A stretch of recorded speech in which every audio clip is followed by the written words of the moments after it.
And Dr. Tamsin Short will be joining Joe today, and they'll be presenting together. Please join me in welcoming them both.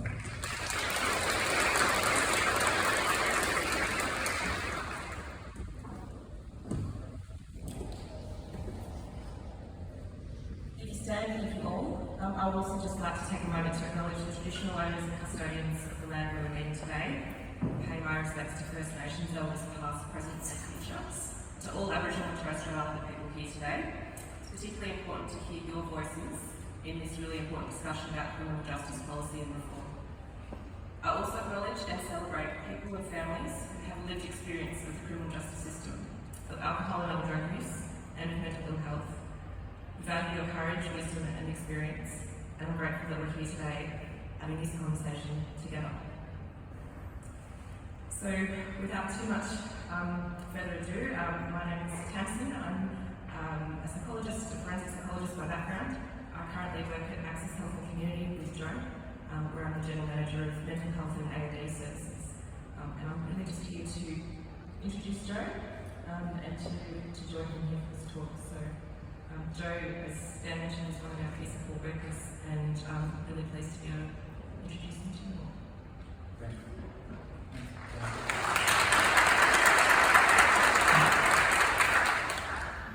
So, my talk's 30 days before, 30 release, and then 30 days after. And at some point, I'm going to fit that in. I don't know where.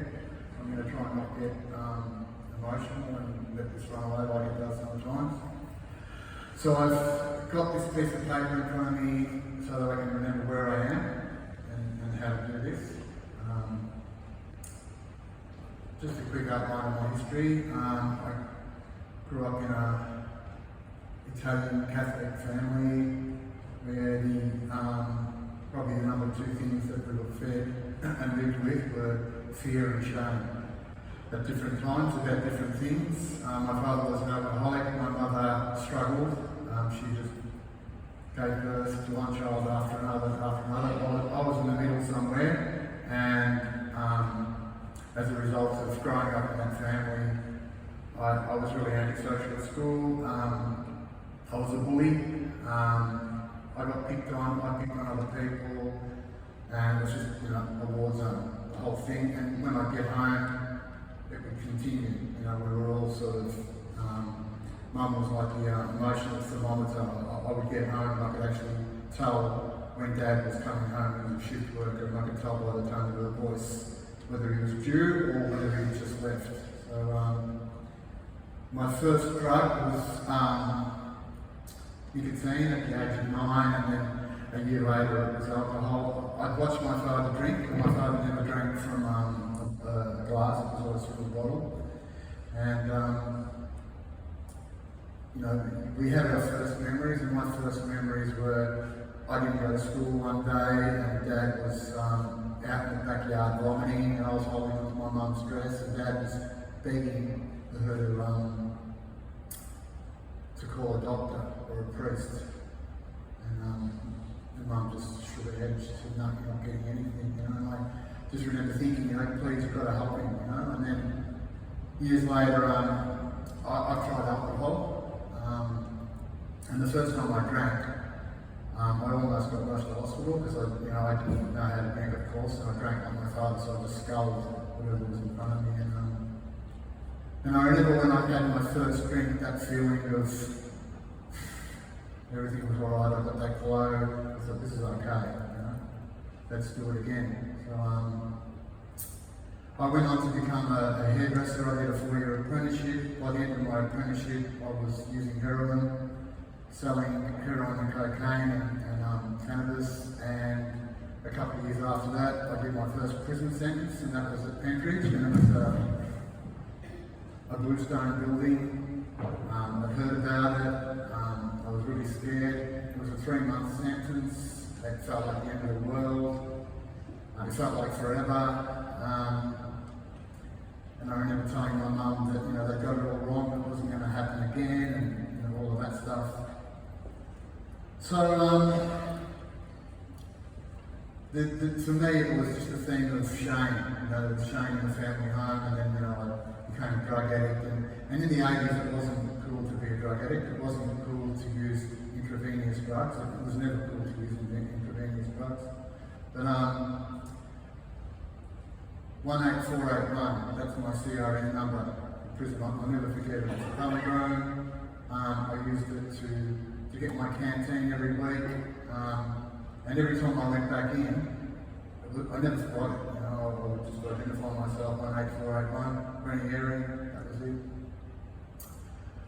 So I think what drugs did for me was over a period of time. I think by the time I got to about 25, you know, my drug use started when I was 15, 16. It was, you know, smoking dope, listening to Neil Young, sitting in a circle. It was really cool. And then, you know, 10 years later, there were guns and heroin and trafficking and all that stuff. And it got really nasty. But by the time I was 25, I had this sort of realisation that I wasn't getting high anymore. I was just medicating myself. And, you know, it was a horrible realisation because to know that you really needed that stuff, and you know, and the feeling I had was that if you felt like I did, and if you experienced the thoughts that I had and the cravings that I had when I wasn't medicated, you know, you would know that you needed to be medicated also. So leave me alone, get off my back. So I did the revolving door thing with prison. You know, I exhausted everything. You know, I went to rehab. You know, I'd be in the cells, and someone from Odyssey House would come along and, you know, say, "Is anybody interested in going to Odyssey House?" I wasn't interested in going to Odyssey House. I didn't believe anything could change for me, but I wanted to get out and use again. That's how desperate I was. So I would do things like that. You know, and I'd get all these orders and paroles and stuff like that. And you know, I was lucky if I got to do one urine when I got out. You know, I just could not turn up for these appointments. You know, I was totally unable to. The first thing I did when I got out was, you know, get to the nearest place where I could get on. You know, and that changed. You know, it was St Kilda, and then it became Footscray, and then it became Springvale, and then it became the city. And then from the city it shifted to Richmond, and it's stayed there ever since. And, you know, and my version of my best self was someone sitting on a milk crate in a lane in Richmond, shooting myself up, you know, and being on heroin, because I couldn't live in the world without heroin or opiates or whatever else I could get.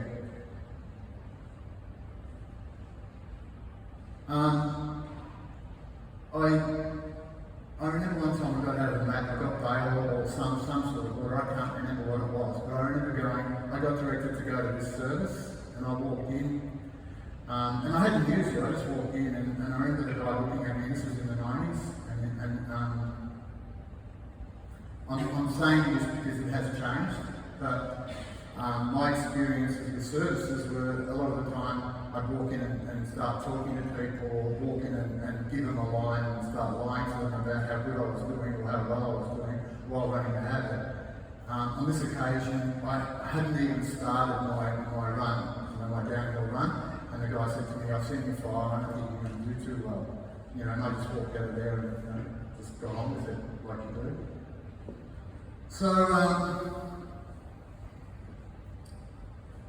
I think, you know, the 30 days before release and then the 30 days after, for me back in those days, were, the 30 days before were just this gradual momentum of building enough denial to believe that you're going to get out there and do something, you know, and you weren't going to be told otherwise. And, you know, I was pretty close to anything else other than what I thought I was going to do when I got out. When I got out, the day I got out, I remember those days really well because they were the same. You know, a lot of the time they were going outside a steel gate or roller doors. And that flip that used to happen. You know, when I get to those roller doors, as I was walking up to those roller doors, I was going to do okay, I was going to go and see my parents, I was not going to use. As soon as that roller door went up, it was, how am I going to get as quickly as I can to the street and get on, you know? And I didn't think these services were going to be able to help me, and they didn't. You know, they tried, but they weren't able to. You know, I was completely obsessed with using for a long time, and that's what I did. I get asked a lot, what changed? When did you stop? The last time I went to prison, it was in 2007, 2008. I went to a program for prison called Margaret, and I went there because I thought, this is all I've got, this is the last shot. It was a 2-year sentence, and I thought, I'll give this a go. I went into prison, I was on 75 mils of methadone. I'd used ice for the first time, so I'd gone into prison through the AIU, which is a psych unit at the MAP, and I was completely broken, devastated. I'd swallowed drugs in parcels, so I had drugs in my body, and they were, exploding, so I couldn't get them out, and it was just really messy anyway. I started off that 2-year prison sentence.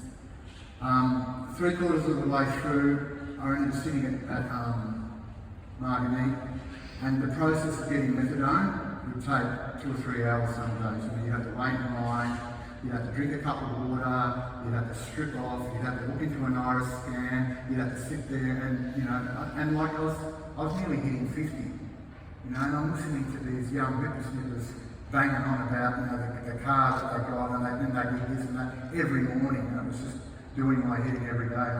I can't listen to this anymore, I can't do it. I walked out of there, made an appointment with the doctor, and I said, I need to come off this methadone now. And he said, okay, we'll take you off 5 mils a month. I never went back. And I didn't go back and pick up my methadone. They hit me with a charge, refusing medical direction, and they slaughtered me, which was the best thing they could have done. They put me in ISO, I had cigarettes, I had coffee, I had a TV, I was right. I didn't sleep, but I was okay, I talk about Margate because I have a fondness for that prison, because it was a prison that sort of, helped plant the seed of me getting my life back. And when I get asked what changed was I'd had enough exposure to 12-step, to programs, to rehabilitation, to starting to look at who Joe is and what Joe does and what Joe's about. I learned how to start trying to take forward. So that when I got the thought, the reality of where that thought was going to take me was all around me, and I was able to just keep on doing that.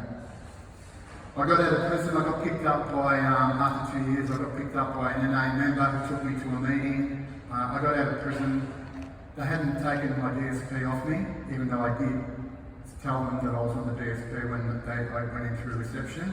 So I had $27,500 in my bank account. I walked out of prison. I went to an NA meeting.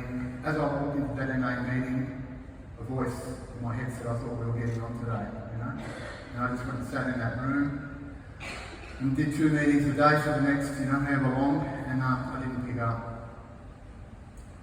The day after I got out, I went to Centrelink in High Street, Windsor, and I handed them a cheque for $27,500, and I said, this is yours, you can have it. They said, you can't do this, and I said, well, I am. Here's your money, see you later, and I walked out. It was all of those things, my mum didn't have long to go. I knew she was unwell, and she died 5 months after I got out.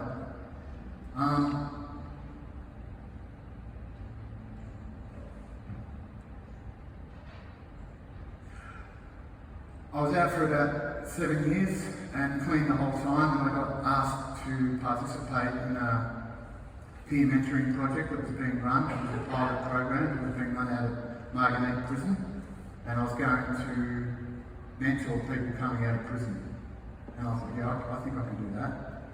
So I went along for the interview, I got the job, I started working in prisons, and it was really, really weird for someone that had done nearly 14 years in prison to turn up out of prison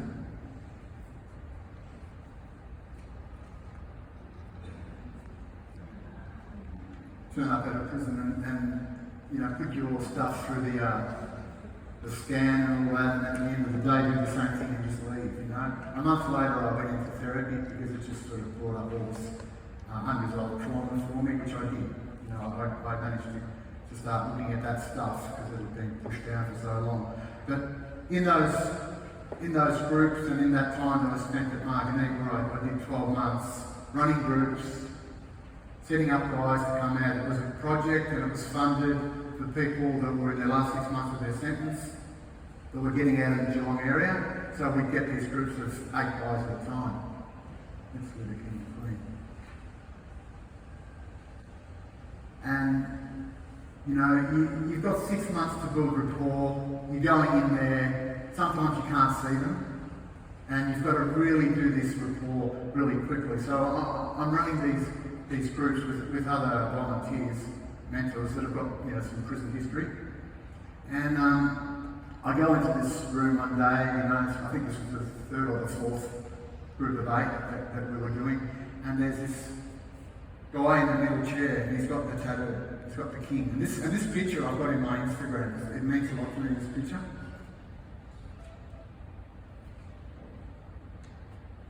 And I'm talking, and he's, you know, he's sitting back, and he's too cool for school, doesn't want to be a part of it. I've only just come along to have a look, you know. And I said to him, when I got to him, I said, how you going? You know, my name's Joe, blah, blah, blah. I said, I like your tattoo. And he's gone like that, he's put his hand over, and I said, where's your queen? And he just broke down. Absolutely, we could not, you know, bring him back. He burst into tears, and I just thought, wow, this is amazing. I didn't have to give him my drug story. I didn't have to give him my prison story. I was just able to connect with his pain about that, you know. And that I continued to do that in that prison with other people about other things for the whole duration of that program. And then that kept me on as a volunteer, and I did these Atlas programs, and I find myself walking into a room with, you know, 20, 30 guys. And I remember one day I walked in and the room was like 95 full of ABO. They were all in there for ABOs, you know, just guys that had jobs, working, and I thought, how do I talk to these people? And I found a way to sort of cut through a bit of their denial and start to sort of interact with them and try and support them and try and help them change things from when they got out. But that didn't go anywhere. And then they picked me up to do some work with the new rookies coming in. So I would go into these 6 or 8 week training courses that the new prison officers were doing, and I'd go in there undercover. And I just introduce myself as Joe, integration officer, working with Marguerite, and then start talking to them and asking them questions about, you know, how do you think you feel if, you know, if I was in for the first time, how would you treat me, how would you talk to me, and all that sort of stuff. And then at the end I'd tell them about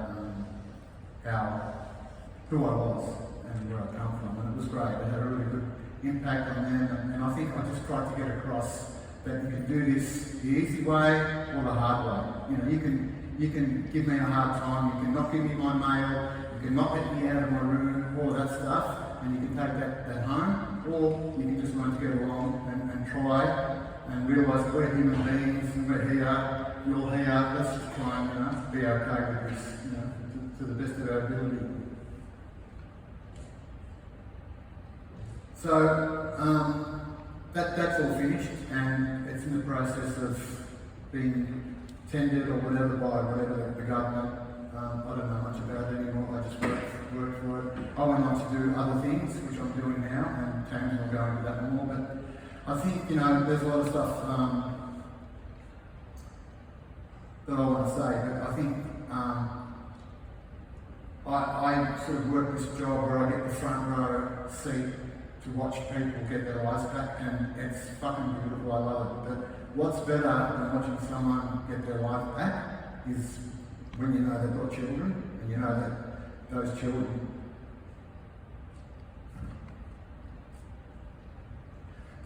are getting, you know, parents back, parents that they've never had. You know, it's so fucking good. I love it. So that's enough for me. I'll hand it over to them. Thanks.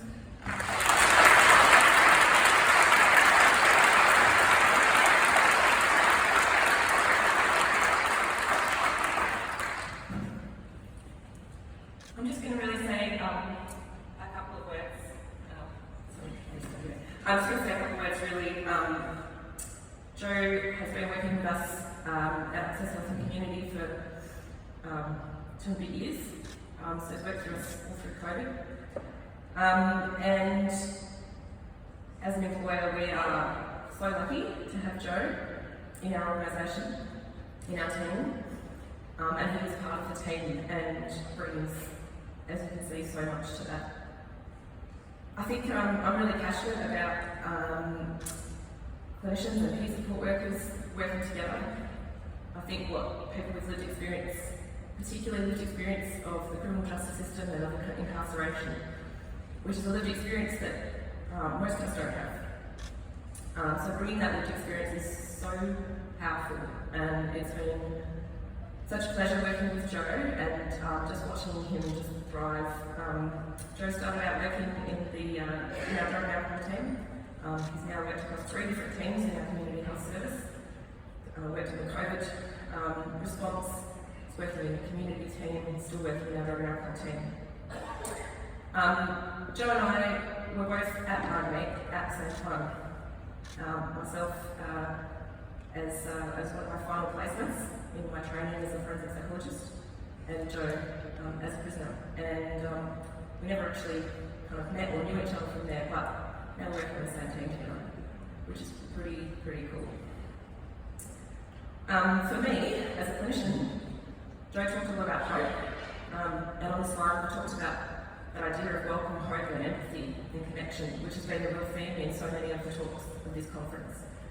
For me as a clinician, lived experience workers are part of sharing that hope, because I think it's so important as clinicians that we see hope, that we see where things work out well, where people can come out the other side, because we need to hold that hope so that we can impart that on the people that we work with. So I'm just going to finish with a quote. Joe has won, I think, about 4 awards, values awards in our organisation last year, and we're embarrassing by doing this. But I'm just going to read one quote from one of the nominations. So one of our organisation values is equity. And so Joe was nominated for the Equity Values Award. Joe exemplifies equity in healthcare. Joe sees humanity first, and not just the demographics. He stands and delivers for those often overlooked. He brings their needs and stories into focus, which in turn helps us as a team to also see where equity is not a given. Thank you.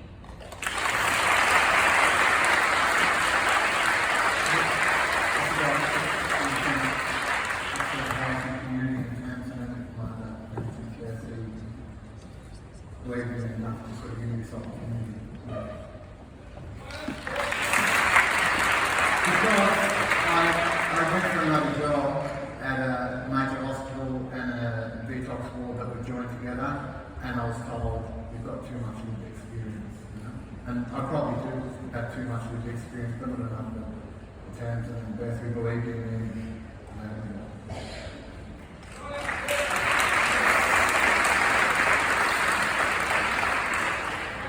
It's truly an inspirational story. Thank you for sharing it. Thanks for being so brave and courageous and coming here today and talking about it so openly with everyone. We have time for a few quick questions. We've got a roving mic. I just asked them to keep their questions succinct, and Joe and Tamsin will be more than happy to answer those questions. Sorry about that. I didn't realise they were coming. I've got a question. Lived experience.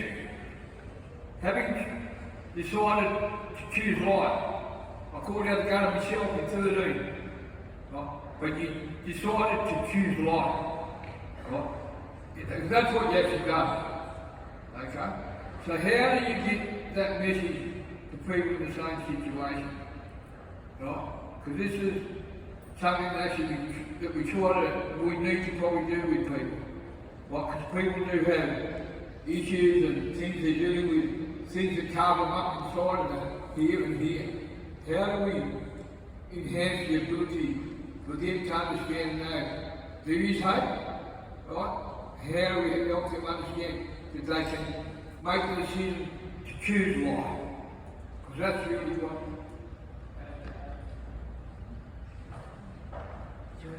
Yeah, you just. For me, I just keep on turning up. I just keep on turning up and telling people where I'm from, what I've done, and give people hope. Okay, I meet them where they're at, and I walk away knowing that maybe it's just not going to be their day today. And a lot of the times it's not, but when it is, it's bloody beautiful. And but these guys have put so much training into me. You know, I've done all this training, and they just keep on giving me training, and I get supervision. I just turn up. I just keep on telling people, you know, I was where you fucking were, you know. Well, we can change this, you know. We can turn it around.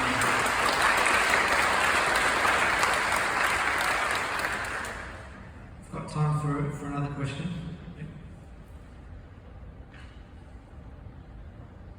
Hi Joe, my question's for you. For employers who are looking to develop their peer workforce and their lived experience workforce, what would be some advice for them? Tamsin. Thanks to Tamsin, because she engineered this whole thing, you know. And I was just someone working in, you know, packing fruit at the night market, because that's all I thought I could do. And I remember reading this ad that said, have you got experience in abusing over-the-counter medication? You fucking bet I do, you know. And my drug of choice was heroin, but I spent my days doing crime and sitting in doctor surgeries trying to get benzos. That's all I did. I was in jail or I was doing that. When I saw this ad, I thought, I've got to tell these people. I know about abusing over-the-counter medication. I can talk in front of people because 12 Step taught me to do that. Otherwise, you know, I'm quite shy. I'm an introvert. Just give these people a chance, you know. And I'd say as well from an organisational perspective, Shark have an amazing set of training and intentional peer support, including an organisational readiness training. I definitely encourage people to go and check it out on their website. That's actually how we got into this. Myself and the other manager, Beth, we went and did that training, and then from there we just started really small with some volunteers, and you know, 7 years later we now got a team of 8 peer support workers, and it's just grown, but it's one of the best things we've ever done. We're going over the time, but please join me in thanking both Joe and